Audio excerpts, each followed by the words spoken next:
Hey there, everybody. Today is the day. Now, I know what you're thinking. Something's different. You're absolutely right. I'm wearing my blue work shirt today. I haven't had a chance to take it off yet. But also, it came to my attention that I actually had forgotten to make a how the warrior has changed from Octopath 1 to Octopath Traveler 2. I did the video on some of the best skills to get early game, and then I thought when I was going over the videos that I had made, I thought that I had made this one, but I have not. So here we are to finish the cycle. Today is the day Octopath Traveler 2 comes out in just a couple hours as of this video being live. So if you're watching this video, there's a chance in just a couple hours I'm going to be live on YouTube. It's time, ladies and gentlemen. Let's have some fun. But before then, we better watch this video, I suppose. So today we're going to take a look at Hikari, the warrior. So how has the warrior changed from Octopath Traveler 1? Overall, a little bit different. The identity stays the same, but overall the class has gotten a huge buff, in my opinion. With one maybe potential downgrade. We'll take a look here. But path action during the day, challenge. This is actually too important of ability to look at, basically. Now, okay, we'll start with challenge. It's really the talent that's a big deal. And then at nighttime, challenge is exactly the same, right? You can go up to people like so, like this sucker right here. You could challenge them to a duel, and basically they end up knocked out. You don't get any items for them or anything, but what you do get here... Oh, where do I go? Where do I go? Right here. You can get skills. We'll get to that in just a second here.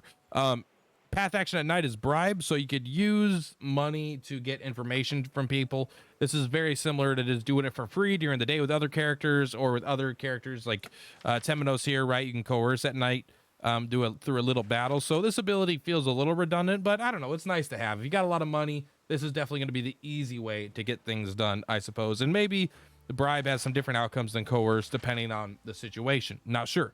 But this next one, well, let's go to the latent power. Shadows hold here.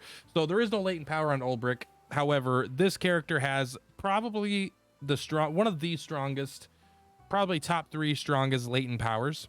I think maybe Agnia is stronger. Well, we'll have to see into the game, but this has 3 attacks. Basically, your latent power fills up. You get the option of 3 attacks. An incredibly powerful nuke sword attack, very similar to Brand's Thunder from the first game.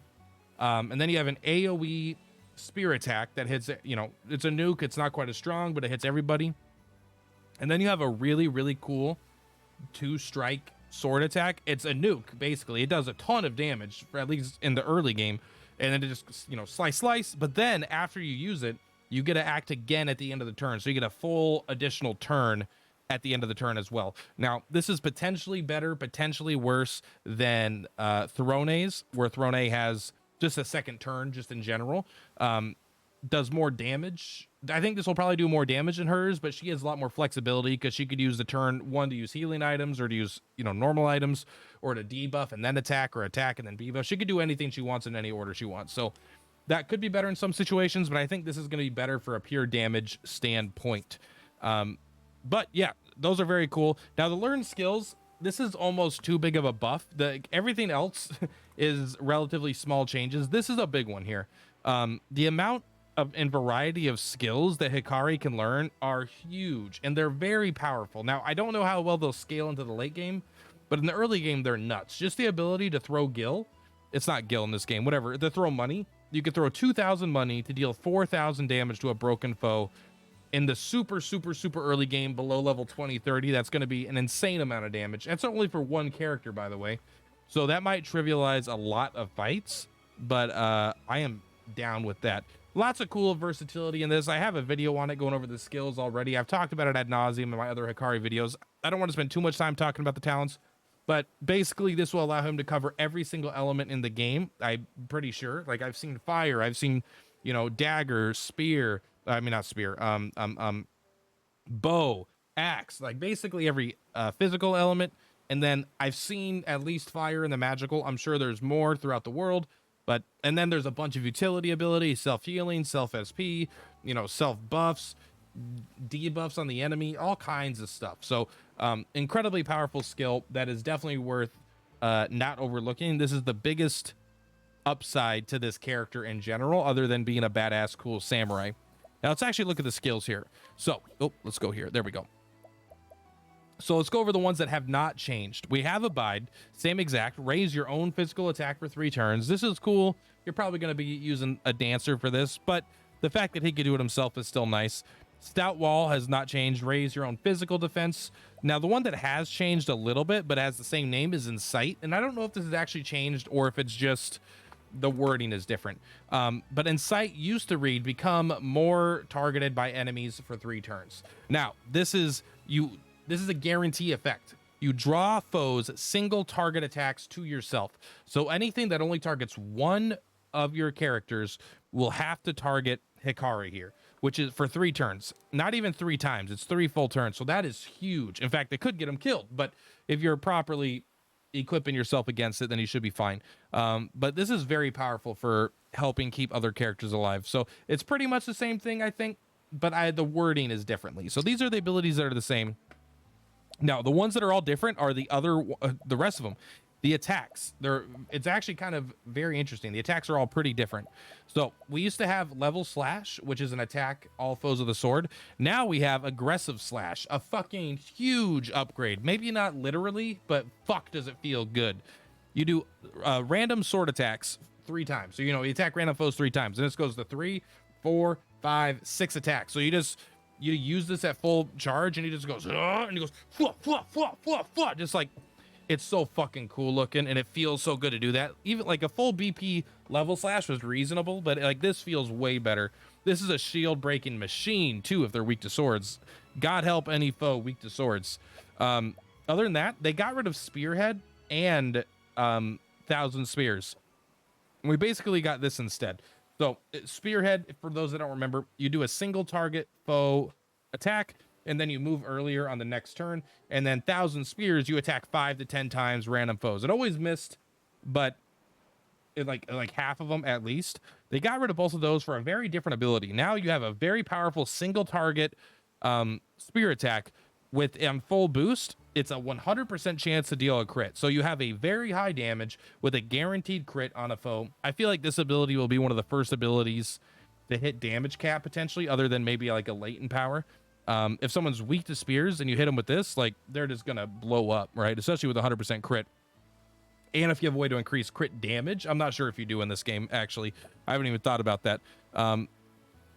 But I think piercing thrust is very good. It's going to be harder for this character to break shields as a spear user. You're going to have to rely on actual attacks. 1,000 Spears isn't going to help you out that much. Now we have this ability. I think is a huge upgrade from the stuff that we got here. I think these abilities have all been great so far. I think this one is one of the best. Nullify all positive status effects on a single foe. That's huge. If it is said that would be worth using sometimes. But also, you then unleash a sword attack that gets more powerful the more status effects you nullify. So this is an ability you're not going to use probably that much. We'll have to test the damage to see if it's more or less than aggressive slash. But this is one you probably don't use that much. But my God, if it just had nullify all positive status effects, I think I would use it. But it's nullify, and then you get to do some super fucking Kamehameha slash to just like rip him in half. So fucking badass. I love having access to this ability. It's a perfect kind of support slash damage ability that you want Hikari to have. Now, to combine with his Incite here, the ability to taunt, he also now has a built-in taunt. This is basically, used to have cover as a support skill where it would allow you to absorb single target damage for a foe. Which is kind of what Incite did also, so it kind of felt redundant. But this is, you grant yourself the ability to counter physical damage with a sword attack 2 times. So this is how many, this doesn't mean you attack 2 times. It means you get hit once, you attack once, and you can do that 2 times. It'll happen 2 separate times. As you boost, it'll increase the number of times. And so if they do an AoE physical and they hit you, they'll get a counterattack. If they do single target, you get a counterattack. The counterattack is very strong. Maybe not like insanely strong, but it is pretty darn strong. If you're putting a few BP into this, over the course of all the attacks, you're getting a very good return on damage. But also, on top of it just being great for damage and a great damage to BP ratio, also it's the counterattack always breaks shield points regardless of their weak points. This ability is so fucking good, especially when you're combining it with Incite. So you're protecting your allies, you're counterattacking, breaking shields, and this isn't, once you have this and then you have this, you're not even eating up turns, right?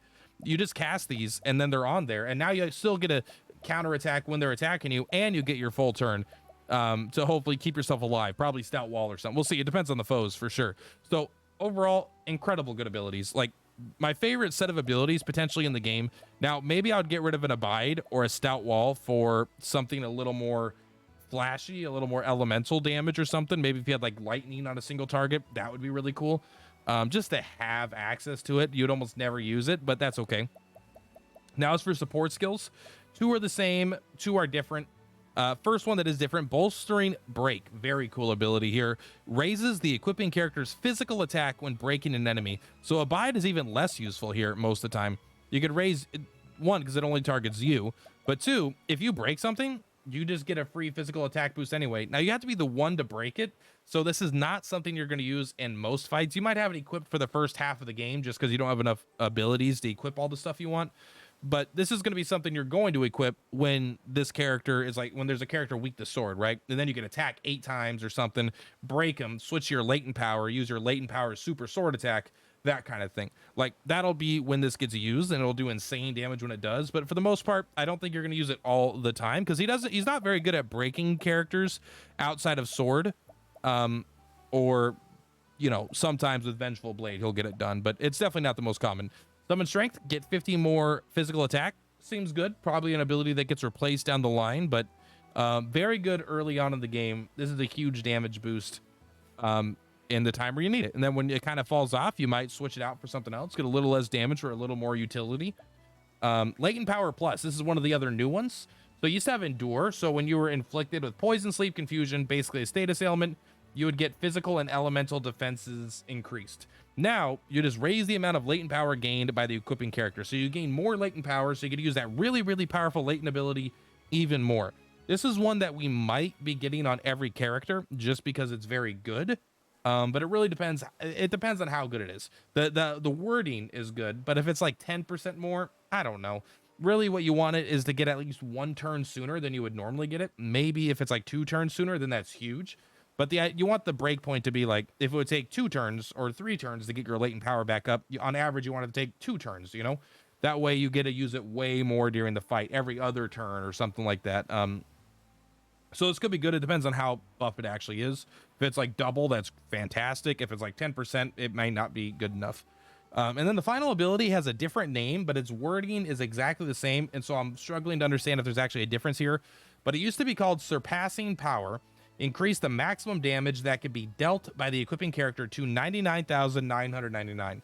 Here we have deal more damage. Maybe they just thought Surpassing Power was a bad name. Deal more damage definitely feels like the worst name to me, but whatever. Increase the maximum damage that can be dealt by the equipping character to 9,999. This does not seem to be any different at all other than the name. But obviously, eventually you might want 2 or 3 of your characters to have this. You might have a support character that never bothers dealing this much damage, but you're going to want someone to have this to actually hit those numbers, to have this consistently, because that's the difference between, you know, you would rather do 10 times as much damage for the most part. If it becomes possible to hit that much damage, you're going to want this ability. And that's basically it for the warrior. Overall, I think they have a huge buff. I do think losing 1,000 spears is a little bit lame, but not too bad. They make it up with a lot way better utility and single target damage in general, combined with being able to break shields of sword weaknesses way stronger. They're the best sword user for sure. And then the incredible ability to learn skills from challenging foes is huge. That will add so much to the character's like flexibility, because the warrior itself is not that flexible, but Hikari is very flexible. Which is just very cool. I'm very excited to use him. This is my protagonist. He is going to carry the entire game, 100% guaranteed, no doubt. And that's it for today, guys. Thank you so much. Remember, we're streaming in just a few hours here. We're going to be playing Octopath all day. Excited to see all the new stuff in the game. We're starting a fresh save. We're going to have a good time. And that's it for today. Much love. Purplatypus is Purplatypus. I will see you guys in the next one. You have a good one. And see you soon.